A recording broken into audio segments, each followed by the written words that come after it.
یکی از مدیران آی بی ام اشتباهی میکنه که $10 میلیون به آی بی ام خسارت وارد میشه. با شرمندگی استعفای خودش رو مینویسه و تقدیم توماس واتسون فقید بنیانگذار و مدیر عامل آی بی ام میکنه. واتسون نگاهش میکنه و میگه استعفا؟ شوخی میکنی؟ همین الان $10 میلیون خرج آموزشت کردم، برگشت سر کارت.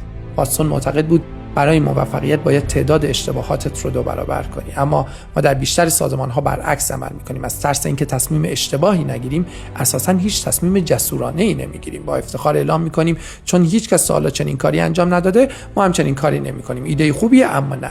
ما جسارت انجام کارهای بزرگ نداریم. حتی در زندگی شخصی هم یاد نگرفتیم تصمیم‌های جسورانه بگیریم. سارا بلیکی تعریف میکنه پدرم هر هفته سر میز غذا از من و برادرم میپرسی شما دوتا این هفته چه گندی زدید؟ از خرابکاریاتون بگید.